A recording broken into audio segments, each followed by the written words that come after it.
All done.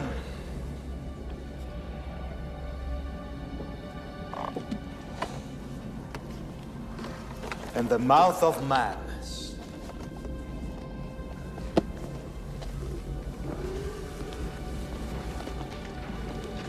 Yours to deliver, Trent.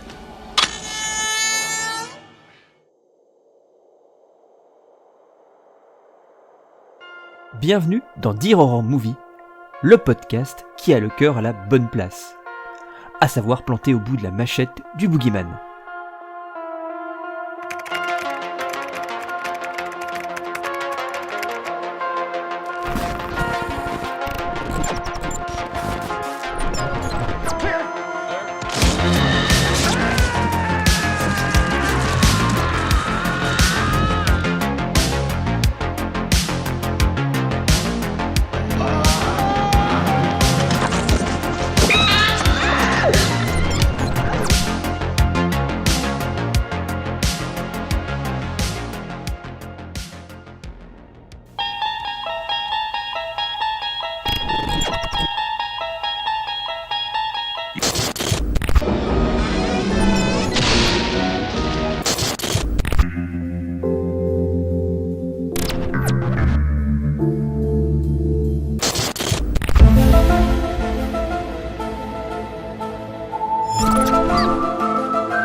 Freaks of nature? Well then, come on down to Captain Spaulding's Museum of Monsters and Madmen. Previously on Dear Horror Series. Ave Romain. Oh, Ave Romain. Oh, si Elle était même pas préparée, celle-là, les gens. C'est terrible. Ave Romain. Je me permets juste un petit truc, mais au tout début, tu as dit Edune pour te parler de quelque chose, et je crois que c'est un peu rigolo. Ouais, voilà. c'est vrai. Préparez-vous les gens, préparez-vous. Si vous avez cliqué sur cette vidéo, vous en avez vu la durée et vous remarquerez que c'est un format court. Voilà. Notre objectif étant 52 minutes. Pourquoi 52 minutes ? Parce que dans le temps, d'il y a jadis, les séries télévisées, les épisodes de séries télévisées duraient soit 42, soit 52 minutes, de manière à pouvoir inclure les temps publicitaires, selon les chaînes, etc. et à ramener ça à 1 heure pile de diffusion pour un network. J'ai préféré les Menendez à Dahmer, mais attention, à chaque fois je remets la barre très haut, hein, c'est-à-dire que j'ai beaucoup aimé Dahmer. J'ai adoré les Menendez, et on va dire que j'ai suradoré Ed Gein pour ce qu'il amène justement de plus, et pour le challenge qu'il te propose en tant que spectateur. Et cette 3e saison, je trouve qu'elle a trouvé le ton parfait, elle a trouvé le lieu parfait. À tel point que moi je me questionne sur qu'est-ce que fera la saison suivante, qui est déjà prévue pour le coup. Oui. Cette manière justement que c'est une série qui n'est pas dans la romantisation de la figure tueur, mais qui est dans la réhumanisation. C'est une excellente introduction, mon cher Vien, puisque nous allons nous arrêter là pour ce premier épisode. Et donc dans le 2e épisode, justement, tu l'as très très bien introduit. Je l'ai intitulé comme ça, alors ça vaut ce que ça vaut, mais de la porosité entre réalité et fiction.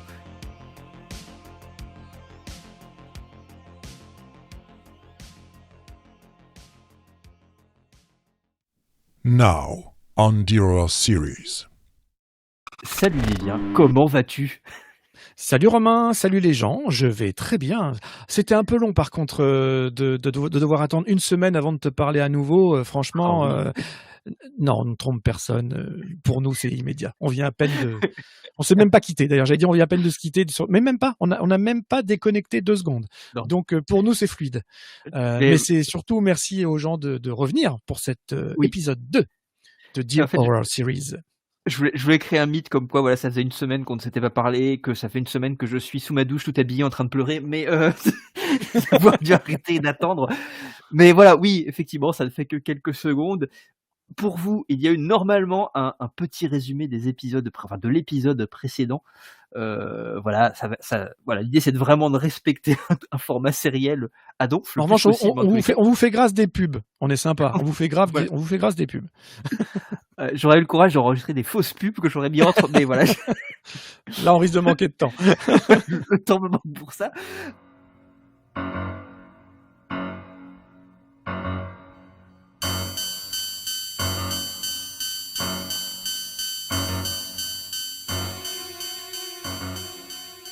Et voilà, donc on a normalement cette émission-là, donc cette deuxième partie, ce deuxième épisode. Nous allons nous intéresser et rentrer un petit peu plus, comme je le disais, dans le vif du sujet et aller, encore une fois, je vais utiliser un autre jeu de mots catastrophique en lien avec la série, mais nous allons aller trancher dans le vif, si je peux dire ça un petit peu plus précisément, pour mettre dans un petit lard. peu, encore une fois, dans le lard, pour mettre un peu d'humour dans un sujet qui va être certainement un peu lourd, voilà, puisque l'histoire est ce qu'elle soit d'ailleurs de l'ordre de la fiction ou des éléments réels que tu vas apporter, parce que tu t'es quand même beaucoup renseigné et tu as été chercher pas mal d'éléments aussi quand même pour pouvoir tisser du lien avec le réel, puisque l'idée, encore une fois ici, c'est de nous intéresser, alors avec ce titre un petit peu large, qui est de la porosité entre le réel et la fiction, ce qui est globalement tout ce dont on a parlé déjà, qu'on a introduit dans le premier épisode, parce que c'est quand même peut-être l'élément le plus fondamental de cette saison, qui est de jouer vraiment à fond la carte. Tu avais dit dans le dernier épisode, pour le coup, il y a quelques minutes pour nous et il y a une semaine pour vous, qu'on était sur un ratio un petit peu si grossièrement posé à la louche de 80% de fiction et 20% de réel en tant que tel. Et donc on va s'intéresser justement à ce truc-là et à ce pourquoi en fait, à pourquoi ce choix-là et qu'est-ce qu'on peut en tirer. En quoi, tu l'as dit, ça nous interroge. En quoi cette section nous interroge peut-être encore plus que les autres. Tu as fait une très bonne tripartition à travers un verbe, si je puis dire, par saison, qui fonctionnait très très bien. Et donc pour le coup, on va revenir un petit peu là-dessus. Et ce que je t'ai proposé, c'est qu'on choisisse deux séquences. Il y en a une dans ce deuxième épisode et une dans le troisième. Alors pour le coup, j'avais noté, je crois, pour celle-ci, ma séquence, celle que j'avais choisie. Voilà. Aujourd'hui, c'est la tienne, et la semaine prochaine, ce sera moi. Voilà, même si effectivement, en fait, on aurait pu très bien mettre aussi la tienne dans ce cas-là. C'était juste pour faire je ne sais pas, en fait, on va voir un petit peu selon où ça nous amène, en fait. Si vraiment dans le flot de ta pensée, tu as envie de venir à ta séquence qui en fait est aussi pertinente dans ce deuxième épisode-là, tu peux y venir et on gardera la mienne pour la suite. C'est toi qui reste quand même. Moi, je veux la pensée de l'invité quand même comme fil. Donc, si vraiment ça t'y amène nécessairement, c'est pas grave, on fera l'impasse sur la mienne et on la basculera par la suite sur la deuxième partie. Je pense qu'on peut tout à fait parler des thématiques sans pour autant aller directement sur la séquence, puisqu'elle est, elle est symptomatique d'une finalité qu'on nous offre autour du personnage. Donc, d'ailleurs, c'est logique. La séquence que tu as choisie, sans la dévoiler, arrive très tôt dans la série, et la mienne arrive très tard dans la série. Donc, c'est vrai. L'ordre me paraît assez logique. Et d'ailleurs, je dirais même que ta séquence, on y reviendra, c'est presque effectivement un demi-épisode, mais c'est ça qui est vachement intéressant, parce que c'est un enchaînement de plusieurs séquences assez passionnantes. On vous précisera ça la semaine prochaine, mais on a eu un débat à savoir est-ce qu'on la considère comme une séquence ou pas, parce que c'est une longue séquence pour le coup. Mais bon, teasing. Voilà, mais c'est bien, on tease. Alors voilà, je vais te proposer peut-être de manière très très simple en fait. Je vais te reproposer un petit peu ce que je t'avais amené comme thématique, et puis un petit peu voir déjà comment tu peux te lancer dessus. Je vais te laisser la parole dans un premier temps, et puis moi je rebondirai par la suite pour le coup dessus. Et puis l'idée c'est d'amener un dialogue à partir de là, et puis peut-être qu'à la moitié, voilà, je te proposerai cette séquence là aussi sur laquelle on va un peu discuter. Alors voilà, je t'ai proposé, je redonne un petit peu l'intitulé de la porosité entre la fiction et le réel. Qu'est-ce que ça t'évoque? Sur quoi tu voudrais partir? Je pense qu'on peut peut-être simplement partir sur les faits. Ed Gein est arrêté en 1957 de mémoire, enfin en tout cas à la toute fin des années 50, après qu'on ait retrouvé chez lui, dans sa grange notamment, le corps d'une femme de 58 ans, Bernice Worden, ce qui reste du corps d'une femme, parce que son corps est suspendu par les pieds, éventré, la tête est dans un bac, enfin voilà, c'est une scène d'horreur terrible. Et donc Ed Gein est arrêté pour ça. On le soupçonne aussi d'avoir fait plus que le soupçonné. Il aurait été prouvé que il a tué une autre femme de plus de 50 ans, 53 ans, en 54 ce coup-ci, qui s'appelait Mary Hogan, qui travaillait dans un pub et qu'il aurait assassiné parce qu'elle lui rappelait plus ou moins sa mère. En tout cas, ça c'est ce que dit la série et aussi un peu les rapports de police. Donc voilà, et quand les policiers arrivent chez lui, c'est une scène d'horreur telle que personne ne pouvait en concevoir à l'époque. C'est vraiment la maison de l'horreur. Donc d'abord, on a un bordel sans nom, c'est très sale, et puis on découvre surtout des restes humains absolument partout chez lui. Donc parfois des visages carrément découpés, donc des masques de visages réels partout dans sa maison, des chaises faites en peau humaine, des lampes faites en peau humaine. Enfin, un musée des horreurs comme personne n'aurait même osé en imaginer en concevoir un, même pour une fête foraine. Et je dis pas ça par hasard, puisque la seule chose qui a survécu à tout ça a fini dans une fête foraine. On y reviendra tout à l'heure. Donc voilà. Et devant cette horreur, on découvre une personnalité d'un homme, quinca, qui a été élevé seul par une mère ultra catholique et ultra protectrice de son fils, qui n'aimait pas du tout la perspective qu'il puisse tomber amoureux et encore moins d'avoir des rapports sexuels avec qui que ce soit. Voilà, on parle d'une enfance compliquée, et il se trouve que, d'après lui, et ça a été avéré, la plupart des corps ou des éléments, des bouts de corps que l'on retrouve dans cette maison sont des corps en fait déterrés, qui proviendraient de plusieurs cimetières locaux. Voilà, donc on va revenir un peu plus loin pourquoi il aurait déterré ces corps et ce qu'il cherchait à établir, à faire, mais en tout cas, on ne peut pas prouver plus que ces deux victimes-là.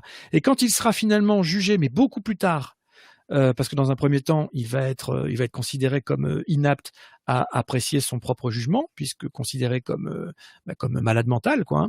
Il va être reconnu coupable que de ces deux-là. En revanche, on dénombre potentiellement au moins 6 autres victimes réelles, donc de personnes qu'il aurait tué, et ça va de son propre frère à une jeune fille, à deux hommes chasseurs, par exemple. Enfin, voilà, mais ça, on n'a jamais pu le prouver, même si on est on a le droit de supputer, j'ai envie de dire, qu'il a bel et bien tué ces personnes-là.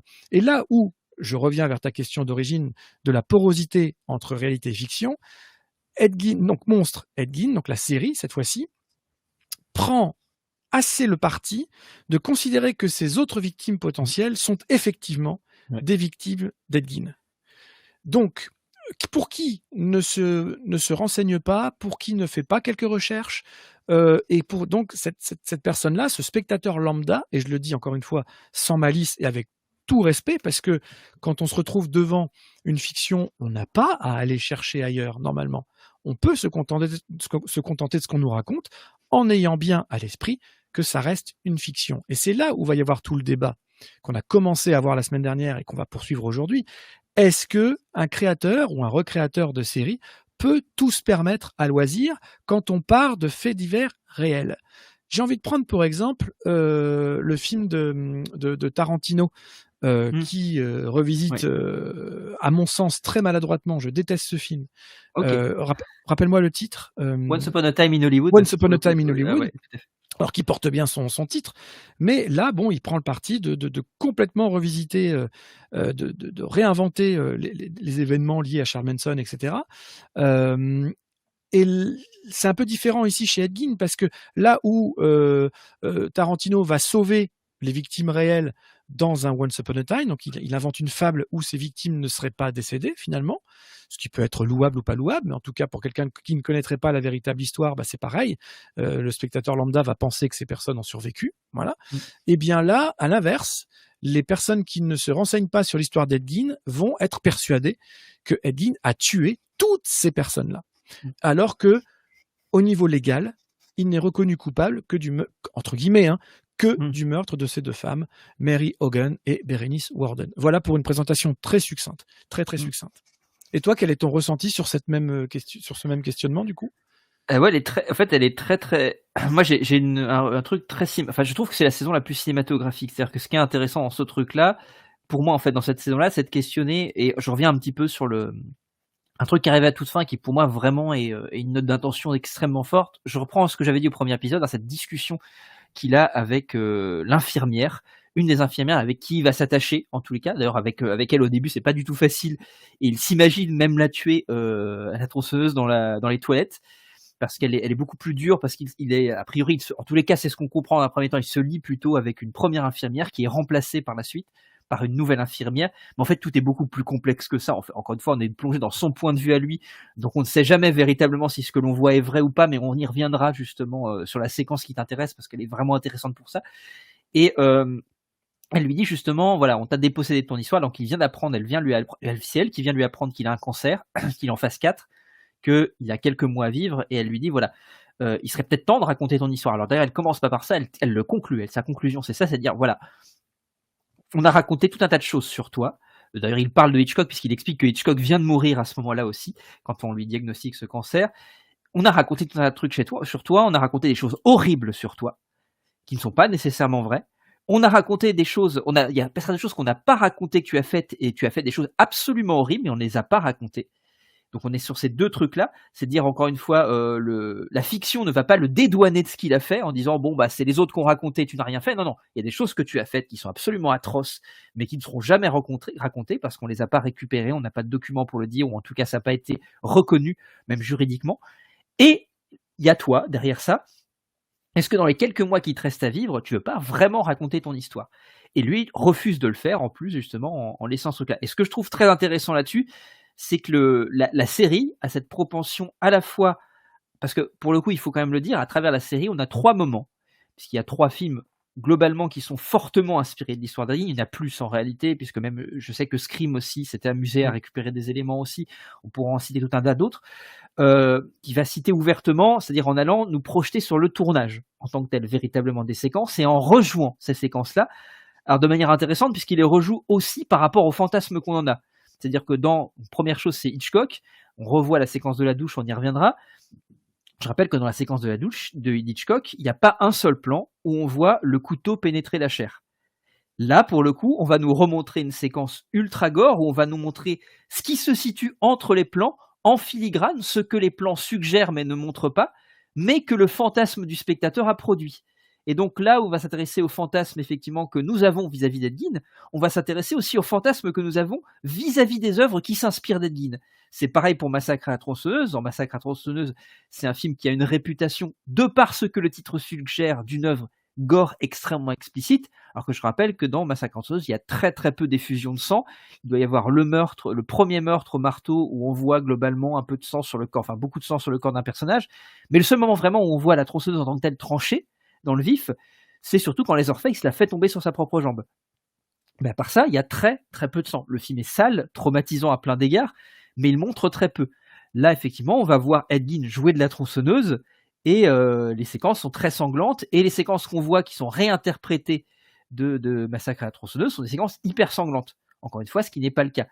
Et c'est exactement pareil pour Le Silence des agneaux aussi. Donc il joue sur ce truc-là de ce que l'image ne me montre pas, alors qu'elle-même, elle est le fantasme de ce qu'était Ed Gein, mais elle a produit aussi un fantasme chez les spectateurs. Et d'ailleurs, on s'intéresse beaucoup, il y a des séquences de mise en abîme hyper intéressantes, notamment pour la projection de Psychose, où on voit effectivement les gens qui sont effrayés face à la violence de la séquence de la douche, mais qui, pareil, ne sont que des fantasmes parce que tout est suggéré et tout existe dans la tête du spectateur.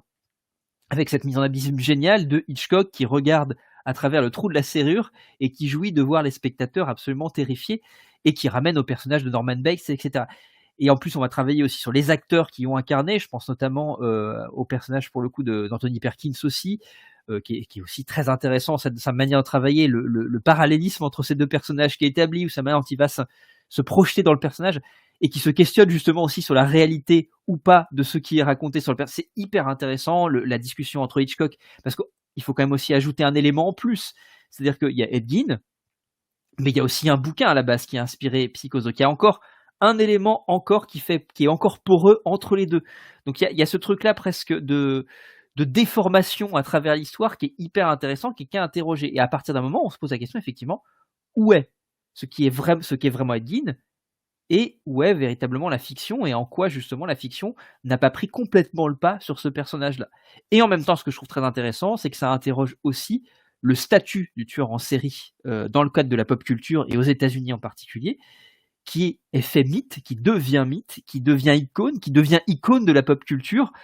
Et parce que Ed Gein, c'est littéralement ce qu'il est, c'est vraiment une icône de la pop culture. C'est devenu ça. J'irais comme l'est dans une certaine mesure Sean Manson aussi, qui a contaminé la pop culture et qui est devenu une sorte de monstre au sens où on l'entendrait. Hein, presque, il y a ce côté.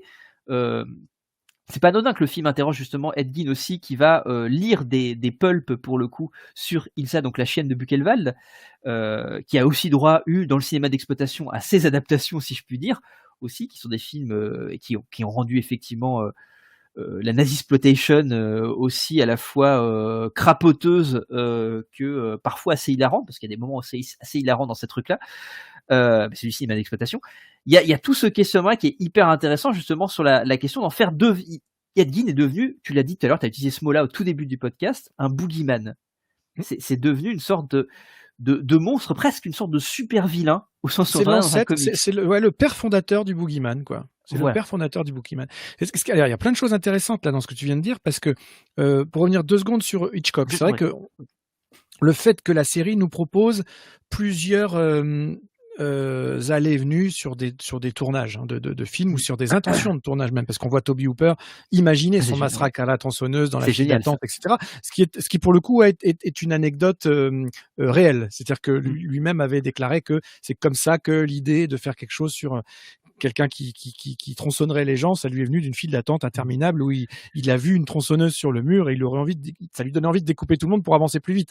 Voilà, c'est ce genre d'idée un peu débile qu'on a tous, sauf que quand t'es Toby Hooper, tu sais que tu peux en faire un film éventuellement plus tard, quoi. Ouais. Mais même là, c'est-à-dire que même dans ces séquences-là, les showrunners, la production, nous interrogent en tant que spectateurs et nous manipulent en tant que spectateurs. Parce que oui, alors, fait réel, Hitchcock impose pour la première fois que les cinémas ferment quand le film commence, plus personne peut rentrer dans la salle pour les projections de Psychose. Ça, c'est un fait véridique. Que les gens aient beaucoup réagi à la scène de la douche, c'est un fait véridique aussi. On n'avait jamais vu ça à l'écran, ou cru voir ça à l'écran, comme tu l'expliquais. En revanche, là où la série fait le même boulot que pour tout le reste sur Ed Gein, etc., c'est qu'elle pousse le bouchon un petit peu trop loin, Maurice. Moi, j'adore. Mais il n'y a aucune femme qui est recensée avoir accouché dans la salle prématurément parce que la scène de la douche l'a traumatisée. Il n'y a personne qui allait vomir dans les poubelles du cinéma en sortant des salles. Et là, la série nous montre ça. Et ça aussi, c'est une déformation du réel pour accentuer auprès du spectateur que l'on est cette notion de dégoût. Mais au final, dans le réel, c'est l'effet Bambi. Bambi, c'est presque le film fondateur. Interroger tout le monde. Ah mon Dieu, la mort de la maman de Bambi, quelle horreur. La séquence est même pas dans le film. C'est un simple coup de feu en hors-champ. C'est pareil, c'est une séquence que les gamins traumatisés sont persuadés d'avoir vécu, alors que pas du tout. On n'a jamais vu la mort de la mère de Bambi. Et c'est peut-être ça le trauma fondateur, finalement. Avant même Ed Gein, il y a eu Bambi. Mais voilà. Donc, et ça, c'est un petit exemple qui peut paraître insignifiant. Parce que, en plus, ça donne une dimension comique. On voit cette dame qui accouche dans la salle parce qu'elle réagit à la scène de la douche, le type qui vomit, etc. Hitchcock qui est tout content, qui rigole.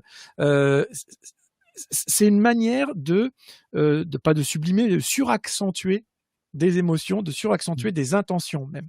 Et en fait, la série fait ça tout du long. Cette porosité dont tu parles depuis le début, elle est permanente. Et à partir du moment où tu l'as compris, ou en tant que spectateur tu l'as intégré, tu vas avoir une notion complètement différente de tout ce que tu regardes. C'est-à-dire qu'on te demande à toi, spectateur, de t'interroger sur tout ce que tu regardes. Dès le départ, on te dit ne prends pas ça pour argent comptant. Parce que, détrompe-moi, mais il me semble que c'est dès le début de la série qu'on voit Psychose. Je sais plus c'est si le deuxième épisode, donc ça arrive assez vite. Et c'est pour moi le premier moment où on te dit oui, bon, là, on surjoue un peu le truc. Donc, méfie-toi de tout ce qu'on te raconte. Et comme tu le disais, Psychose est lui-même inspiré d'un livre, donc on est déjà dans la narration d'une narration. Juste à l'étage de Psychose. Donc, imaginez les surcouches et les surcouches et les surcouches du Silence des Agneaux, de Massacre à la tronçonneuse, de Mindhunter et maintenant de Monstres. Et bien sûr que de parole rapportée à parole rapportée, il y a toujours un mot qui se perd ou un mot qui se transforme, et la réalité devient complètement embrumée.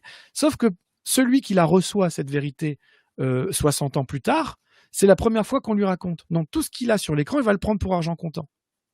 Et si le spectateur lambda voit Ed Gein assassiner son frère et maquiller ce meurtre en un incendie, Oui. il va prendre ça pour argent comptant. Alors, entendons-nous bien, d'après ce que l'on sait, c'est fort probable. Mais rappelons qu'il n'a pas été ni inculpé, ni condamné pour ça, ni même jugé pour ça. Ouais. Et que tant qu'au nom de la loi, au nom de la loi, je nous arrête, nous spectateurs, on ne peut pas faire de procès autre qu'un procès d'intention qui, par nature, est totalement subjectif. Or, au regard d'actes comme cela, il faut qu'on reste objectif, totalement. Et c'est pour ça que ça peut paraître frustrant qu'un verdict, parfois, ne soit pas plus lourd pour tel ou tel condamné. C'est facile de dire quand on est détaché à l'affaire. Hein. Je veux dire, ce serait un de mes proches qui aurait disparu ou qui aurait subi des choses. Je ne tiendrais pas le même discours. Mais là, encore une fois, on est dans le cas de figure du spectateur lambda, dans lequel je m'inscris, qui réagit à des choses qu'il n'a pas vécues ni de près ni de loin. Donc, on peut commenter ça comme n'importe qui, puisqu'en plus, on nous l'offre un peu en pâture, cette histoire-là, quelque part. Donc, c'est ça que je trouve assez fascinant. Et en fait, ce qui est vraiment intéressant, c'est de voir à quel point, on l'a pas encore dit, mais en fait, Ed Gein a été officiellement et très tôt, une fois arrêté, diagnostiqué schizophrène. Ouais. Voilà. Donc, la schizophrénie, c'est en grande partie une altération du réel par rapport à celui qui l'a subi. Ok ? Donc, ça, en fait, ça explique beaucoup de choses. Ça ne pardonne pas, mais ça explique beaucoup de choses. Les voix qu'il entendait, parce qu'il maintient que sa mère lui parlait bien au-delà de la mort. Donc là, on est chez Psychose. Ça, c'est pas du tout inventé, par exemple. Il le dit souvent. Et ça a été prouvé par ce diagnostic de la schizophrénie. Et à partir du moment où la série te met un personnage schizophrène en personnage principal, et là je dis bien personnage, je parle de la série, voilà, le Ed Gein fictionnel est un schizophrène, on te dit il est schizo. Eh bien toi en tant que spectateur, à toi de faire le boulot. Mais dès qu'on te dit ça, tout ce que tu vois, tu dois le remettre en question. Parce que est-ce qu'on est dans la narration des showrunners ou est-ce qu'on est dans la tête de ce Ed Gein qu'on nous montre ? Ok ? Est-ce que son rapport avec sa petite amie, là, qui est ultra développé dans la fiction, alors que dans le réel, on sait très peu de choses, voire pas grand-chose, à part que oui, il se côtoyait, mais il l'a effectivement demandé en mariage une fois, effectivement, elle n'a pas accepté, et c'est tout. Ils ont été vus une fois à la patinoire, ça c'est réel aussi, voilà, mais c'est tout. Alors que là, elle devient un personnage central à toute la série, voire même une instigatrice de ses... Elle le pousse sur certaines choses. De ses actes. Elle le pousse même à avoir des rapports sexuels avec les cadavres. Oui. Ce que dans la série, on le voit faire acte de nécrophilie dans la série. Quand on se plonge dans les dossiers judiciaires, il s'est toujours défendu de ça. Non pas qu'il n'y ait pas pensé, mais il a toujours dit que non, ça sentait trop mauvais. Il n'a jamais réussi à le faire parce que ça sentait trop mauvais. Voilà. Donc, là encore une fois, alors sensationnalisme, pas sensationnalisme, mais en fait, si on est dans le cadre de la schizophrénie et dans le cadre de la psyché du personnage, ce qu'on nous montre reste réel. Parce qu'on est dans le réel d'Ed Gein. On n'est pas dans le réel des faits, mais on est dans le réel de sa tête, de son cerveau dérangé, malade. Malade, pas dérangé. Je vais garder malade puisqu'on a un bilan, on a un diagnostic. Oui, il est quelqu'un qui souffrait de quelque chose. Donc, qu'il n'ait pas été jugé apte à être reconnu coupable, en tout cas pendant de longues années, avant finalement qu'il y ait un verdict, mais même quand il a été finalement condamné et reconnu coupable des meurtres, il a été quand même... il n'est pas allé en prison, il est retourné en hôpital psychiatrique. Ouais. Voilà. Donc, voilà, j'essaye d'être concis parce que sinon je ne vais pas vous refaire toute une bio et puis vous trouverez ça à droite, à gauche. En revanche, ce que je peux faire, c'est vous lire un premier passage en fait, ils ont édité. Alors moi, du coup, j'ai lu tout ça. Tous les rapports d'autopsie de Bérénice, notamment, tous les rapports psychiatriques et l'intégralité des bandes d'enregistrement, des interrogatoires, sont ressortis sous un recueil. Alors, c'est un recueil qui est dur à lire parce que là, pour le coup, on n'est que dans le réel. Il n'y a aucune fiction. ce sont des documents bruts. Et ça inclut même les photographies des scènes de crime. Donc, il y a les photos de chez lui réelles, il y a les photos des corps mutilés réels, il y a la tête dans le baquet, là, c'est pas des effets spéciaux. Donc, ok, si vous voulez vous procurer ça et lire ça, moi je l'ai fait, accrochez-vous. Hein. C'est quand même... Là, on n'est plus au cinéma. Donc, ça fait très bizarre. Mais je voulais vous lire ça parce que ça peut donner une idée du vrai psyché, de la manière dont Ed Gein a répondu à quasiment toutes les questions qu'on lui a posées pendant des jours, des heures. En fait, c'est quelqu'un de très laconique. Et en fait, il ne s'est jamais totalement dédouané des meurtres, mais il les a jamais avoués non plus. Et je vais vous lire un court exemple, pris presque au hasard, enfin parmi tant d'autres, j'ai envie de dire, quoi, qui donne bien cette idée-là. Donc là, on a l'enquêteur qui dit tiens, voilà une serviette et un Kleenex, et dit: quand tu as tranché la tête de Bernice, est-ce que tu lui as brisé la colonne vertébrale? Donc là, encore une fois, on n'est plus dans la fiction, c'est de la retranscription réelle du dialogue réel dans la salle d'interrogatoire. Il répond simplement oui. Le flic: son corps étant frais, était-ce plus dur de briser le cou? On est vraiment dans le concret, hein. C'est dur à lire, quoi, tu vois. Je me permets juste un truc parce que ouais. c'est un truc qui est récupéré dans la série. Il y a un moment donné dans un interrogatoire, pour le coup, cette question Tout à de fait. la On difficulté voit à des couper extraits, le... et pour le coup, ça, on est dans le réel, dans la série, parce qu'on Mais retrouve ce même dialogue. Mais il l'utilise très bizarrement. C'est juste une toute petite parenthèse. Je me permets, je te coupe juste là-dessus. En fait, il explique un tout petit peu plus tard, c'est-à-dire qu'il explique quand les deux agents du FBI viennent le voir et qu'il y a toute cette relation avec Ted Bundy qui, effectivement, n'a jamais du tout été avérée. Totalement fictive, pour le coup, oui. Voilà, et il lui explique, en fait, il explique qu'il décapite ses victimes, et pour le coup, Ed Gein leur explique que c'est certainement quelqu'un qui est très sûr de lui, je crois que c'est le mot qu'il utilise, parce que justement, c'est très compliqué de décapiter une victime, et qu'il faut pas prendre tel type de scie, il faut prendre une scie à métaux avec tel écart, si je puis dire, entre les dents, pour pouvoir être efficace, parce que c'est très compliqué. Donc ils en font quelqu'un de beaucoup plus bavard, si je puis dire. Méthodique même. Méthodique, voilà, c'est ça. Voilà, ouais. Voilà, je me permettais juste par rapport à ça. Ouais, t'as raison, parce que c'est justement ce qu'il répond. Donc là, c'est la réponse d'Ed Gein. Difficile à dire, c'est flou dans ma tête. Je ne me souviens plus du couteau que j'ai utilisé. Donc là, pour le coup, il avoue. Mais 3 phrases plus loin, il va dire qu'il n'a pas fait. Donc en fait, on est sans arrêt dans le va-et-vient comme ça. Je me souviens que j'en ai récupéré un sans manche et que je l'ai réparé. Le policier reprend. Eddie, le shérif Schley, affirme que tu te souviens avoir récolté le sang de Bérénice. L'as-tu versé dans un seau pour le déverser dehors ou dans les toilettes?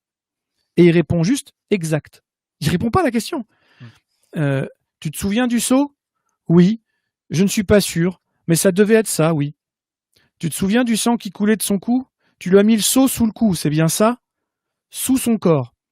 C'est la réponse d'Ed Gein. Donc en fait, un coup, il va répondre, je vais arrêter là, un coup, il va répondre très précisément, et la phrase suivante, dans le même flot de pensée, peut-être, ou je sais pas. Mais c'est pas des je sais pas de quelqu'un qui cherche à se protéger, ou à se cacher, ou à mentir. Là, on sent vraiment tout du long, parce que c'est très long, hein, quelqu'un de profondément impuissant face à la situation. Il n'est qu'à demi conscient non seulement de ses actes passés, mais même de sa condition présente. Ouais, et du coup, la série reflète ça tout du long. Oui. Et ce seul mot, schizophrène, doit, à toi, public, te permettre de remettre en question absolument tout ce que tu vois à l'image. Tu parlais de la chienne de Buchenwald. De Buchenwald. Voilà. À aucun moment, il a été prouvé, avéré, ni même suggéré dans le réel qu'il ait eu accès à ce type de comic strip ou de photographie. À aucun moment, il n'évoque les camps de la mort. À aucun moment, il ne parle d'elle. Mais dans les faits, sous prétexte qu'il faisait comme cette dame, pour essayer de la respecter, j'ai failli dire cette saloperie, mais peu importe, comme cette personne, eh bien oui, elle c'est pareil, c'est de notoriété publique. Elle, effectivement, confectionnait des objets à partir des morceaux de peau des gens dans les camps. Donc, et en même temps, ça a du sens parce que on est au sortir de la Seconde Guerre mondiale, donc on arrive dans un monde globalement qui est complètement traumatisé par ça. Donc forcément, c'est pareil, c'est très poreux dans le monde.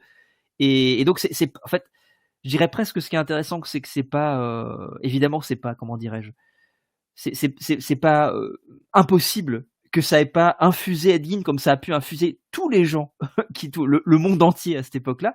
Mais en même temps, effectivement, comme tu dis, il y a rien d'avéré, il y a rien d'explicitement posé en disant voilà, je me suis inspiré de. Exactement.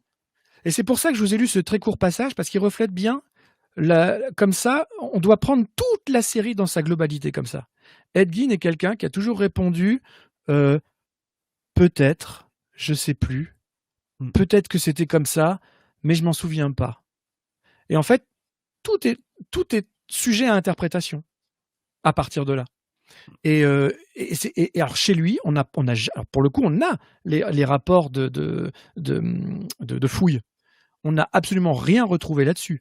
En revanche, on a retrouvé beaucoup d'articles sur des true crime de l'époque. Donc il y avait quand même cette fascination pour le morbide. Il y avait quand même cette interrogation. Et je pense que comme tout schizophrène, tu as des moments de lucidité. Donc lui, dans sa vie, dans sa vraie vie, devait basculer sans arrêt un peu à la Norman Bates. Là, pour le coup, je pense que c'est la meilleure représentation qu'on puisse en faire. Entre les voix de ma mère dans la tête. Après, c'est aller plus loin dans l'interrogatoire et au procès, il a parlé des voix de démons ou de Satan, etc. Lui aussi a eu cette lubie-là, mais en même temps, il a été élevé dans la crainte du Seigneur et dans la punition suprême, etc. Donc, c'est pas déconnant non plus. Mais voilà, tout ça est faux, factuellement. Il y a eu aucune fascination, ni même c'est même pas que c'est prouvé ou pas prouvé, mais ni même soupçonné à la chienne de Buchenwald. Jamais, jamais, jamais. Ni au camp nazi, ni rien du tout. Donc en fait, c'est là où la fiction, cette fameuse porosité dont tu parles, elle est fascinante parce que la série prend ce concept à bras le corps et pousse tout dans ses ultimes retranchements. On lui fait tout faire. Parce qu'il a tout imaginé potentiellement. Voilà. Et lui-même était dans l'incapacité totale de dire s'il avait vraiment fait les choses ou pas. Et encore moins le pourquoi il les a fait ou pas. C'est qu'en plus, il est d'autant plus une énigme pour nous qu'il est une énigme pour lui-même. Donc il y a ce truc-là, effectivement, où tu parlais de ce qu'il a pu dire sur le diable, etc. Mais qui te dit que ça, c'est pas effectivement quelque chose de posé a posteriori pour essayer de se comprendre aussi, et que c'est pas un fantasme, si je puis dire, qu'il se fait sur lui-même et sur ses propres intentions. Donc c'est encore plus vertigineux en termes de mise en abîme, parce que il y a le fantasme du spectateur, il y a le fantasme des réals qui ont repris le truc, il y a le fantasme des spectateurs regardant le travail des réals, et je dirais que derrière tout ça, il y a aussi Ed Gein, qui est lui-même une énigme pour lui-même, et qui fantasme peut-être aussi, et qui a changé son discours, qui a changé son narratif. Après aussi, c'est la schizophrénie qui amène à poser des narratifs dans lesquels on va s'enfoncer aussi, mais qui sont décorrélés du réel. Et ça rend la chose complètement. C'est pour ça que tenter de faire une adaptation qui serait, comme on le disait tout à l'heure, qui serait de l'ordre de la biographie, du biopic, je pense que c'est impossible pour un personnage. Il n'y a pas grand-chose à raconter. Hein. Là, tu fais un téléfilm d'1h30 finalement. Ouais. Et tu racontes juste cette enfance un petit peu rude, la perte de la maman. Alors pour le coup, tout est très réel dans la série, hein, effectivement, deuxième attaque cardiaque, tout ça est très. En fait, les faits sont les faits qui concernent sa vie de famille et en tout cas les 2 meurtres reconnus. Ça, c'est forcément réel parce que c'est du concret, c'est les éléments qu'on a. Voilà. Mais tiens, par exemple, j'ai lu aussi dans pas mal de critiques, enfin dans plusieurs en tout cas, que les maquillages étaient mauvais, que c'était mal fait. Parce qu'à la toute fin, Adeline, quand elle vient le voir en hôpital psychiatrique, elle fait toute jeune. Mais est-elle vraiment là, les gens ? C'est ça la question que vous devez vous poser. Elle n'est jamais venue, Adeline. Surtout avec ce qui précède en plus, dont tu parleras tout à l'heure, dans le prochain épisode. Exactement. On est dans le cadre d'un moment clé de sa vie où il va pas. Toi-même, tu le racontais, je crois que c'est plus dans cet épisode ou la semaine dernière, mais que suite à son échange avec l'infirmière, elle lui apprend qu'il a un cancer, il va mourir, etc. Donc, c'est un moment de lâcher prise. Et quelque part, dans le cadre de la série, la dernière personne qu'il a envie de voir, c'est cette fameuse Adeline. Mais elle n'a jamais été là. Enfin, en tout cas, dans le réel, rien ne prouve qu'elle a été. Alors, elle a existé, mais rien ne prouve qu'elle soit allée le visiter alors qu'il était interné. À mon avis, de toute façon, ça aurait été compliqué. Ça se faisait pas comme ça, quand même. Et puis, en plus, effectivement, ils ont pris soin justement de ne pas la vieillir. Alors qu'on reproche son maquillage à lui, je veux bien. Il a juste les cheveux très blancs et puis un petit peu de rides sous les yeux. Mais bon, ça, moi, je m'en fous. C'est des détails auxquels je suis pas trop sensible, quoi. On voit qu'il a vieilli, voilà, c'est tout. Il n'a pas la même tête que dans les premiers épisodes. Il est peut-être pas assez vieux pour les gens, donc ça, je l'ai lu aussi. Mais surtout, les gens se sont arrêtés sur le fait qu'Adeline n'était pas du tout grimée ou pas assez. Oui, non, mais schizophrénie. Remettez tout ce que vous voyez en cause. en fait. Et je dirais les maquillages, je dirais que pour moi il y a un truc aussi qui est puissant là-dedans, c'est-à-dire que pour moi pour moi c'est une intention. C'est-à-dire que il y a le maquillage d'Edgin vieillissant, il y a le maquillage d'Hitchcock aussi qui est très Bien sûr. prononcé et on voit que c'est un maquillage. Moi je pense que la série elle ne cesse de, je dirais même son frère aussi, il a un visage très particulier, son frère assez angélique, assez étrange avec ses yeux bleus qui ressortent, avec sa peau très très très très pâle. Moi je pense qu'il y a véritablement un choix de revendiquer une forme d'artificialité pour te dire au spectateur que ce que tu regardes est de la fiction. Ce n'est pas Edgin, ce n'est pas Hitchcock, ce n'est pas Toby Hooper. On va accentuer des éléments qu'on sait. La silhouette d'Hitchcock, elle est travaillée. C'est marrant parce qu'il travaille à un moment donné où il y a un travelling latéral où on suit Hitchcock qui passe, je crois, d'un plateau à un autre. Et donc, on voit effectivement la silhouette d'Hitchcock, chauve, bedonnant, qui est celle que tu voyais, qui était sa silhouette à lui, que tu retrouvais sur le générique des Alfred Hitchcock présente, etc. Donc, il travaille ça, mais dès qu'on est prêt, on voit le subterfuge. On voit que c'est un maquillage. Mais encore une fois, pour te dire, tout ça est artificialité. Je dirais, tout ça, c'est faux. Tout ça, c'est un jeu. Voilà, on n'est pas dans le réel. Et je pense vraiment qu'il y a cette intention-là de, comme tu disais, c'est casse-gueule, c'est même dangereux de faire ce type de série. Mais moi, je pense qu'en réalité, il n'y a pas un seul moment où la série ne te dit pas justement, elle prend écart avec le réel en te disant, voilà, regardez. Je dirais, il y a un truc moi que je trouve qui m'a fasciné en revoyant, c'est quand Edgin part profaner les tombes. Notamment qu'il va aller chercher sa maman et puis il va prendre sa voisine dans la tombe à côté. Tout le cimetière, parce qu'il n'a pas accès à la maman. Parce qu'il n'a pas accès à la maman. Il n'arrive pas à la choper, donc du coup, il prend celle d'à côté. Il prend la voisine.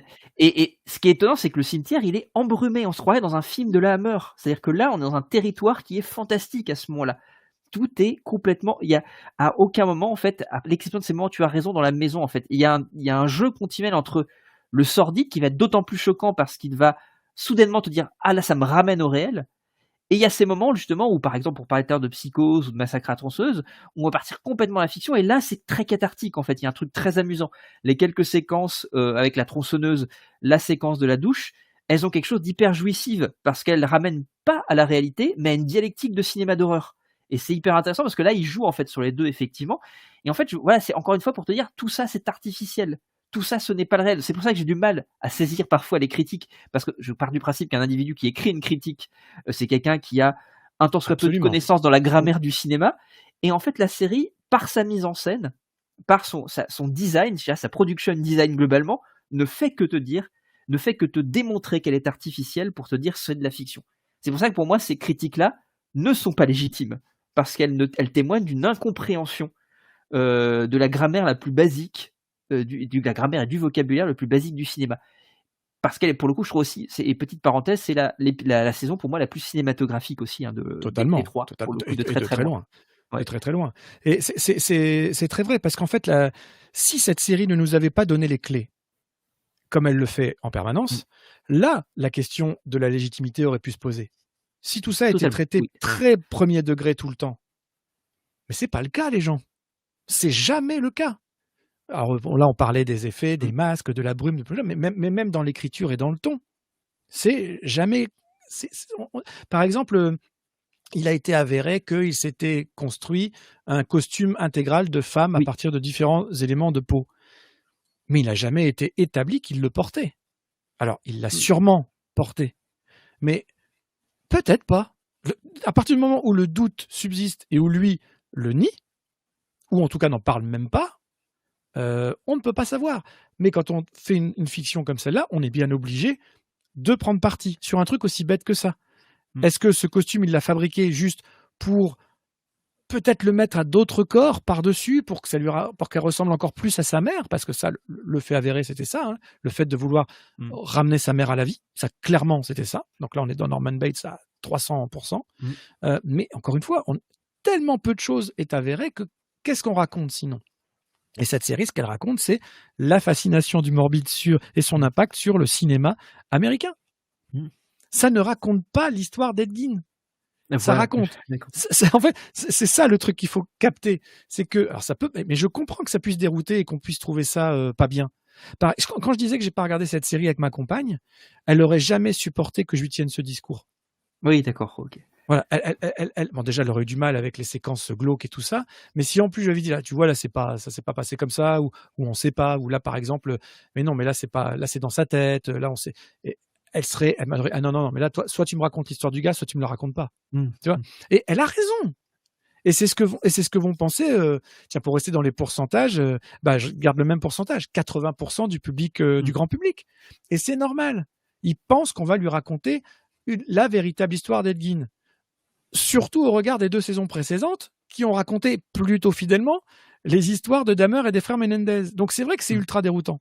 Ouais. Cette bascule. Et c'est là où je réutilise le mot, c'est une saison très dangereuse d'un point de vue de spectateur et de la manière dont la série peut être perçue si elle n'est pas comprise, si elle n'est pas un minimum, pas analysée, mais un minimum réfléchie par l'auditeur.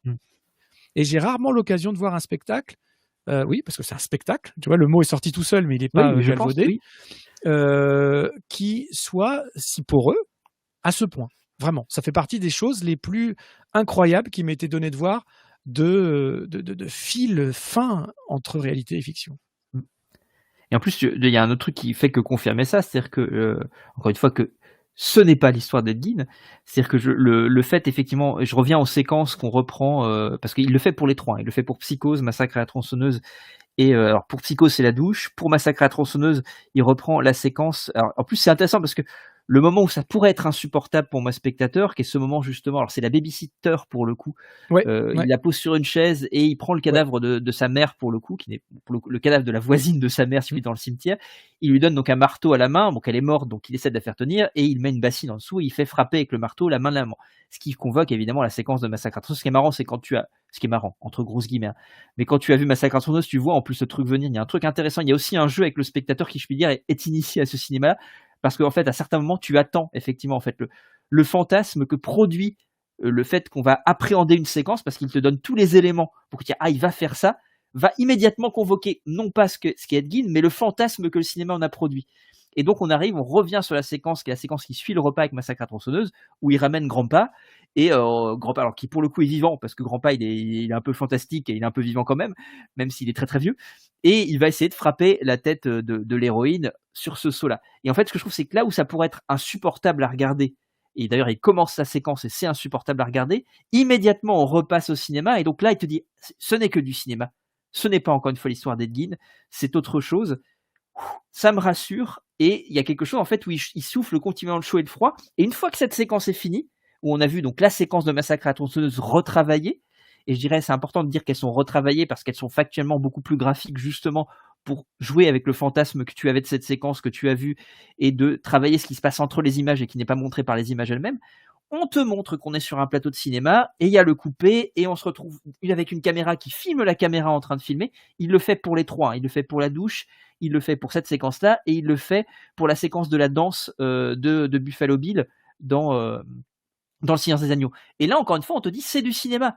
Et là, il y a une caméra qui filme une caméra. Donc, ça veut dire, encore une fois, que nous ne sommes pas dans le réel, mais nous sommes dans la fiction. Et on n'est pas dans Scream, on est dans Stab. Clairement, voilà, tu vois. C'est totalement ça. C'est vraiment ça. C'est vraiment ça. Tout en gardant une gravité, c'est-à-dire qu'on n'est pas, alors, avec tous les problèmes que j'ai avec Scream, mais ça c'est une petite parenthèse. Il y a une sorte de truc cynique et ironique dans Scream et qui en plus, indépendamment de ça, c'est du jeu, c'est de l'amusement, c'est quand même ce qu'on te dit derrière. Mais c'est pas anodin d'invoquer Scream, puisqu'encore une fois Scream s'en est inspiré sur certains éléments. Globalement, là on te dit encore une fois, ça n'enlève pas la gravité, je dirais. Et cette fiction, en fait, le fantasme qu'on a de Gein est encore plus grave, parce que ça révèle encore une fois notre regard, notre imaginaire, notre envie du sordide, etc. Et il y a un dernier truc sur lequel je voulais rebondir quand même pour revenir au réel, parce que pour le coup, effectivement, on s'en éloigne, mais pour mieux y revenir, la série se permet des trucs vachement intéressants, qui est de rétablir des éléments quand même du réel. Alors t'en as parlé pour les frères Menendez tout à l'heure, mais il y a un truc que je trouve intéressant quand il convoque le silence des agneaux. Il parle justement parce que Jonathan Demme a fait dans une interview finalement assez récente, il me semble, a reparlé de ce truc-là en disant qu'il n'était pas très à l'aise avec ce qu'il avait fait, si je puis dire, ou la manière dont a été écrite Buffalo Bill, en disant que justement, on l'a longtemps pris pour un individu qui tendait à la transsexualité, mais qui ne pouvait pas et qui tuait à cause de ça, et donc il posait l'idée que un individu, la transsexualité ou le désir de transsexualité ou de changer de sexe pouvait amener à des comportements violents. Et je pense que c'est la représentation de la transsexualité dans le cinéma et dans le cinéma d'horreur parfois. Sachant que, je me permets de te couper juste 2 secondes, sachant que dans les rapports de police d'Ed Gein, là en l'occurrence, c'est très manifeste. C'est-à-dire que la question est ouvertement posée. Oui. Est-ce qu'on est dans le cadre d'une personnalité refoulée ? Oui, Est-ce ok. que le fait qu'ils se fabriquaient les costumes exactement comme pour le Silence des Agneaux? Donc, je comprends tout à fait le cheminement de pensée d'un Jonathan Demme qui se positionne et qui se questionne plutôt par rapport à nos préoccupations contemporaines et au regard qu'on peut avoir de la société telle qu'elle est, de ménager les gens et puis de pas englober on va dire des minorités dans des carcans négatifs. Mais dans les faits, certaines personnes, dont c'est le cas d'Ed Gein, la question était réellement posée. Donc pour moi, son film reste totalement légitime. Je comprends qu'il se pose la question et pourquoi il se la pose, mais il ne devrait pas avoir à se la poser. Parce que quand tu exposes des faits, tu devrais pouvoir rester dans les faits. Quand on est dans le cadre de... Bon, après, c'est un peu différent, parce que là c'est une fiction pure. Mais il s'inspire tellement de True Crime aussi, Le Silence des Agneaux. D'ailleurs, rappelons que c'est aussi inspiré d'abord du livre de Harris. Donc, on est encore Oui, dans bien la sûr, fiction bien qui sûr. redevient de la fiction, Tout à etc. fait. Donc, s'il choisit de filmer ce livre, et autant qu'il en respecte au maximum l'imagerie qui va avec. Mais dans ce que dit Jonathan Demme dans cette interview-là, il expliquait globalement, je pense que c'est plutôt comme ça qu'il voulait dire, c'est dire, si j'avais à le refaire aujourd'hui, je le ferais différemment. Je Il pense le ferait que, différemment. Ouais, ok. voilà, il pense que la manière dont il l'a considéré à l'époque était maladroite. Il considère qu'il y a une maladresse en fait quelque part, et il se sent pas très à l'aise en fait avec la manière dont il représente ça. Et ce que je trouve intéressant pour revenir à la série, c'est que il y a un moment donné en fait la série donne une réponse ou prend quand même parti à Oui. travers la relation qu'il a avec je crois que c'est quand il discute avec Christine Jorgensen, donc qui est la première femme donc transsexuelle qui a été mondialement reconnue, notamment pour toutes les opérations qu'elle a subies et qui l'ont amené justement au fait d'être transsexuelle, d'être transfemme justement, et d'avoir atteint justement ce changement de sexe, je dirais définitif si je puis dire. Bon, on y reviendra parce que il est question aussi dans sa séquence dont tu voulais parler, Oui. puisqu'il y a une On en discussion parlera avec Ilse. mieux, enfin plus longuement, pas mieux, mais plus Voilà. longuement la semaine prochaine. Juste là, là, on est encore dans le cadre d'une séquence totalement inventée. C'est-à-dire qu'il n'y a eu aucun échange dans la réalité entre les deux, entre Ed Gein et elle. Ça ne s'est jamais produit. En revanche, c'est assez brillant dans l'écriture et dans la formulation, dans la façon de faire, pour tenter d'exprimer un des aspects de la psyché de Gein. Encore une fois. Tout en prenant quand même parti à terme, puisque et moi j'aime bien quand même cette idée de prise de position qui est prise à la fin quand même, qui est de dire finalement parce qu'il relativise quand même énormément ce truc-là en disant, parce que c'est elle d'ailleurs qui lui dit, je crois que c'est elle qui lui dit dans sa discussion, elle lui dit que encore une fois la transsexualité ou ce désir de transsexualité, ce désir de changement de sexe n'amène pas de comportement violent. Voilà, c'est pas concomitant, c'est pas consubstantiel. Et elle lui dit justement peut-être que c'est autre chose. Et il part justement sur une paraphilie, qui est plutôt une paraphilie de pénétration violente de la femme, pénétration jusqu'à pénétrer, si je puis dire, sa peau. Et donc il part sur complètement autre chose, c'est-à-dire et donc pour le coup c'est en tout cas le personnage d'Ed Gein dans le film justement va aller dans cette direction-là, quand il va prendre conscience, en tous les cas tout ce qu'il peut de la manière dont il le fait à la fin, même si encore une fois tout est sujet à caution parce que tout ça c'est sa perception du monde aussi. Mais il y a quand même cette idée qu'il y a un moment donné, il y a une prise de conscience à la fin.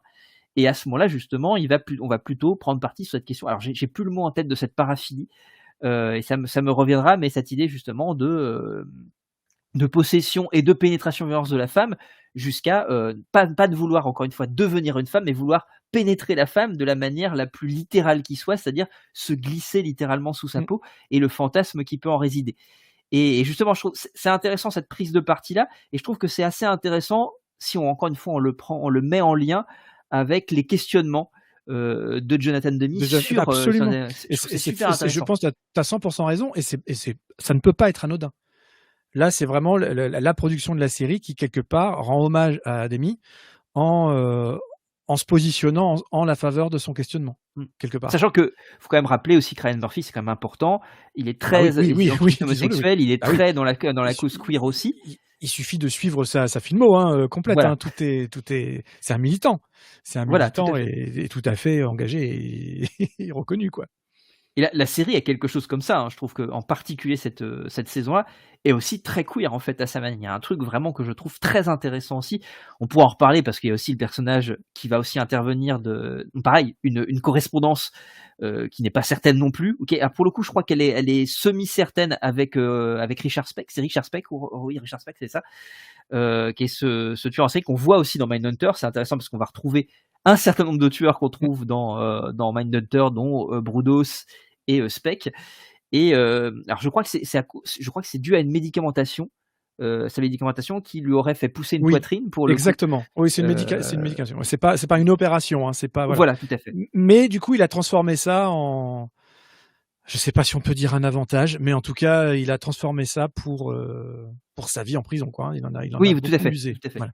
Pour essayer de faire simple, donc il est en prison, donc il prend ses médicaments, il a une poitrine qui pousse de plus en plus, proche d'une poitrine de femme, quoi. Et plutôt que de subir, il va choisir, ça c'est des faits réels, hein, quelque part de se prostituer, on va dire, hein, d'avoir des rapports contre privilèges. Et Mais de la drogue, en fait, pour le coup, et de la drogue et tout ça. Et ça, en fait, ça va lui éviter d'être malmené. C'est-à-dire que c'est lui qui prend possession de son corps, en tout cas, ou possession de la situation. Donc, c'est tordu, mais on n'est pas à sa place non plus. Hein. donc voilà. Et puis ça crée un effet miroir aussi avec Christine Jorgensen qui, elle, a choisi son changement. Exactement. Et lui, il le subit, mais il en fait quelque chose. Il en fait quelque chose, ouais. C'est vraiment la série est vraiment intéressante à plein de niveaux. Tiens, je vais vous lire un petit bout parce que je pense qu'il va bientôt être temps de conclure ce second épisode. Hein, tout à fait. Hein, tu vois, je suis le compteur.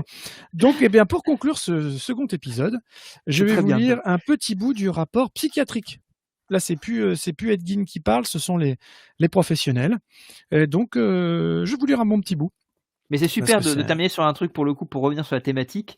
Là, on revient sur un truc très factuel. C'est intéressant, justement, qui est décorrélé. C'est pensé, mon bon monsieur. Pensez-vous. C'est préparé. Donc, c'est un compte-rendu suite à... Il a été vu par 3 experts, en fait, au moment de son arrestation. Voilà. Donc, c'est très frais après son arrestation. Et déjà à ce moment-là, avant même qu'il apporte lui-même des pseudo-réponses, comme on a dit tout à l'heure, ils écrivaient entre autres, hein, ceci. L'examen a consisté en une série de questions posées par le panel afin d'examiner les réactions de M. Gein. Il a été déterminé que M. Gein souffre de schizophrénie depuis un certain nombre d'années et que ce processus schizophrénique se traduit par une pensée délirante. Donc tout de suite, ils ont diagnostiqué ça immédiatement. Donc c'est intéressant aussi, parce que ça explique pourquoi par la suite des entretiens, les flics ont toujours été très doux et gentils. Ça d'ailleurs, la série le montre bien avec lui. On le traite comme quelqu'un de malade. On le traite pas comme un tueur sanguinaire. Alors je sais que ça en a choqué certains aussi, de se dire ouais mais là on l'infantilise un peu, on le rend sympathique avec sa petite voix douce, machin, tout ça. Mais ça s'explique par le bilan professionnel, j'ai envie de dire aussi. Il a affirmé que ses activités ont résulté de l'action de forces extérieures et qu'il a été choisi comme instrument de Dieu pour exercer ses activités. Il s'est aussi plaint de symptômes somatiques ne présentant aucune explication physique en lien avec sa pathologie. Il a expliqué l'occurrence d'hallucinations d'ordre olfactif, visuel et auditif lors des 12 dernières années. Ça permet aussi de prendre conscience du poids de ce mec qui vivait tout seul dans sa ferme taudis, concrètement. Le patient est un individu très suggestible qui est profondément attaché à sa mère, dont il a acquis une vision des choses du sexe très conservative. Il n'a pas clairement exprimé le motif pour lequel il a violé des tombes, car il affirme présentement que cela a dû être à l'influence d'un esprit malin. Il semble probable que cette activité soit venue dans l'idée de recréer un lien avec sa mère défunte. Après le décès de celle-ci, il s'est senti investi du pouvoir de ramener les morts à la vie par sa seule volonté, et quand il a compris que cela ne lui était pas possible, ses besoins émotionnels l'ont influencé à recréer sa mère en se servant des parties de cadavres qu'il avait déterrées. Selon lui, Madame Warden, donc Bernice, celle qu'il a vraiment, on a retrouvé le corps, était une femme de petite vertu qui méritait de mourir. Et bien qu'il affirme que sa mort soit accidentelle, ses actions ont sans doute été déterminées par le besoin qu'il ressentait de la punir. Bien que M. Gein affirme connaître la différence entre le bien et le mal, son jugement est affecté par sa maladie mentale. Il n'est pas capable de pleinement réaliser la portée de ses crimes. À cause de son extrême suggestibilité et à cause de la nature de la maladie dont il souffre, il est incapable de se présenter devant la cour pour sa propre défense. Je le déclare cliniquement irresponsable de ses actes. Je trouve que ça résume très bien tout ce dont on a parlé. Et là, c'est l'avis des experts. On n'a même pas le droit à l'objectivité ou la subjectivité. C'est une information que l'on a, qui est posée sur la table. et qui à elle seule va permettre de justifier en une grande majorité des choix scénaristiques de la série, en tout cas à mon sens. Oui, bien sûr. Mais qui en même temps, elle sert énormément. Ce qui est intéressant, c'est que ça sert les choix scénaristiques et ça sert énormément le propos et ça sert la mise en scène qui va véhiculer le propos. Tout ça, en fait, est hyper bien intriqué. C'est incroyablement, enfin, encore une fois, c'est incroyablement bien écrit. Et j'ajoute un truc aussi parce je vais m'arrêter après parce que sinon on va repartir sur un truc. Mais on en parlera peut-être parce que je pense on pourra en parler pendant le 3e épisode. Où on parlera, je tease maintenant, puisqu'on va s'intéresser à la thématique, ce sera du monstre. J'ai mis un truc un peu large, mais justement, on va revenir, comme j'ai pu revenir en fait sur la séquence de la douche, finalement, je l'ai faite de manière un peu épisodique. Tu vas revenir sur une séquence qui te parle particulièrement et que je trouve aussi extrêmement brillante. Moi, je veux quand même signaler à la réalisation, quand même, Max Winkler, qui réalise la plupart des épisodes et qui est extrêmement brillant. Alors, ça joue sur un tout petit défaut, parfois que j'ai. Moi, c'est un tout petit chouille défaut. Mais ça va, en fait, avec l'artificialité de la chose. Je trouve que s'attaquer... Alors, ça c'est vraiment c'est plus un questionnement de cinéphile. Mais quand il réitère les séquences, que ce soit Massacre à tronçonneuse, Psychose ou Le Silence des agneaux, bah, il s'attaque à des pinacles en termes de mise en scène, et c'est pas aussi brillant. Alors, ça reste, encore une fois, c'est du très très haut niveau en termes de mise en scène. Mais je trouve que ça a tendance à faire un petit peu s'affaisser. Il y a ces quelques moments-là où à la fois j'ai trouvé ça extrêmement brillant en termes d'écriture de les faire intervenir là, brillant dans l'exécution, si je puis dire, conceptuelle, un peu moins brillant dans la mise en scène. Et un peu plus bourrin et roublard. Je pense notamment à la séquence de la douche où on est vraiment sur un truc bourrin et roublard. Il y a un petit truc comme ça. Mais vraiment, là c'était vraiment pour... J'ai pas envie de diminuer l'impact du mec, mais je trouve que s'attaquer à ça, s'attaquer à ce personnage, s'attaquer à ces monuments du cinéma, et essayer justement de créer cette porosité, cette intrication entre les deux, je trouve qu'il réussit haut la main. Alors que jusqu'alors, en tout cas dans les souvenirs que j'ai d'American Horror Story, puisqu'il a œuvré sur American Horror Story, il a œuvré, il me semble, aussi sur les American Horror Stories, il a réussi quelques épisodes seul, je trouvais pas forcément que c'était extrêmement brillant, mais là je trouve qu'il y a un truc vraiment assez ahurissant en termes de mise en scène, assez sidérant. En fait, moi j'étais sidéré à plusieurs moments. Alors pas tant, encore une fois, dans les moments où il reprenait des séquences tirées des films, parce que, encore une fois, je pense qu'il souffre malheureusement du poids de ces monuments-là, mais en même temps, je pense pas qu'il... En même temps, je pense et pas du que format et du format télé, hein. Ça, c'est important de oui. rappeler qu'on n'a pas du tout le même budget.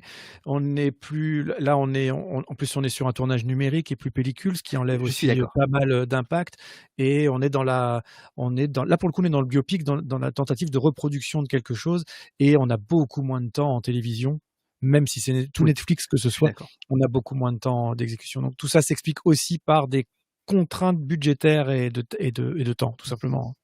Mais après, quand il revient vraiment sur Ed Gein en tant que tel, et qu'on sort de ce truc-là, il y a des trucs incroyables, vraiment, hein, je trouve, et qui pour le coup sont extrêmement cinématographiques. En fait, c'est assez marrant, c'est assez paradoxal, parce que c'est mais en même temps, encore une fois, il y a le poids des références. Quand il fait du cinéma, ou en tout cas quand il rend hommage, ou quand il, je dirais même, reproduit le cinéma, alors bien sûr reproduit en retravaillant, comme je disais, sur la question de rendre ça beaucoup plus graphique, c'est un peu plus fragile, mais en même temps, encore une fois, je pense pas que ce soit une intention de s'élever à la même hauteur d'eux, c'est plutôt des hommages aussi, en s'en amusant aussi, parce qu'encore une fois, il y a quelque chose à des moments, hein, moi je pense que la série, il y a une ironie, certes très macabre, mais qui fonctionne très bien, et en même temps, quand il est vraiment dans le format, si je puis dire, télévisuel en tant que tel, parce qu'il fait une série sur Ed Gein, si je puis dire ça un peu grossièrement et un peu de manière triviale, bah pour le coup je trouve qu'il est à des coudées au-dessus de tout ce qu'on peut trouver à écouter. Donc moi j'avais envie quand même de le dire, alors il ne nous écoute certainement pas, mais voilà, je suis très très impressionné, parce que je crois que c'est lui qui a réalisé quand même la majorité des épisodes. Je suis quand même globalement assez impressionné par le travail qu'il fournit sur la série, et qui participe aussi énormément à la réussite de la série. Voilà, c'est une petite parenthèse très triviale. Mais appréciée. Et plus soyez. Bon, eh ben écoute, je tease pour la suite. Nous allons parler du monstre au sens manière générale, ce qui nous permettra aussi de glisser progressivement aussi vers de futurs épisodes, vers la saison prochaine, si je peux dire ça comme ça, puisqu'on va clore une saison avec ce 3e épisode, et voilà, et puis de revenir sur une séquence qui, je pense, est hyper importante. Donc on va y revenir, et je vais te laisser en parler en long, en large et en travers, mais si on a commencé un petit peu à en parler avec Christine Jorgensen, parce qu'on est un peu dans le... Voilà. Merci mon cher Vivien, merci beaucoup. Merci mon cher Romain. Et puis à la semaine prochaine. Écoutez, à la semaine prochaine. Et puis merci à tout le monde de nous suivre. Bien sûr, c'est important. Des bisous.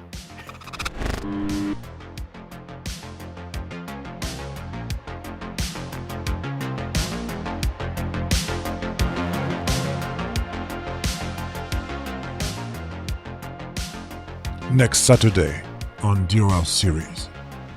Ça fait, là pour le coup, on enchaîne de nouveau, hein, mais vous avez l'impression, parce que c'est la magie du montage, c'est la magie des enregistrements, c'est la magie de YouTube, que ça fait évidemment 3 semaines que nous nous retrouvons à intervalles réguliers. Non, effectivement, ça fait 3 heures, quasiment, enfin, ça fait 2 heures pour le C'est ça. moment.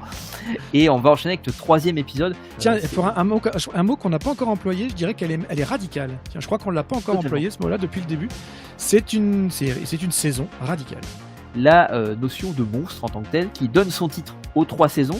Mais peut-être, ça peut être pas mal en guise de transition, peut-être d'entre-deux avec ce qu'on a dit dans l'épisode précédent, que tu viennes à la séquence que tu m'avais proposée qui te paraissait importante à traiter, parce que je pense qu'elle est presque une transition entre ce qu'on a dit la dernière fois sur la porosité entre fiction et réalité et sur la question du monstre. Qui suis-je? Moi, Eddie. C'est qui ce Eddie? Là, on est dans le miroir, dans l'écran, C'est la rose pourpre du Caire fois au cube. J'ai pas de l'empathie pour Ed Gein, j'ai de l'empathie pour le personnage d'Ed Gein dans la série, ce qui est pour moi très différent. On peut éprouver de Mais on l'empathie peut, pour je Ed pense. Gein. La preuve, c'est que le personnel soignant et les policiers qui se sont chargés de lui ont, tout en condamnant l'atrocité Bien des sûr. actes, qu'ils qualifient eux-mêmes de plus terribles qu'ils aient jamais vu de leur carrière et que même d'autres gens derrière, personne n'aura vu une horreur pareille. Mais face à l'homme, ils l'ont pas malmené.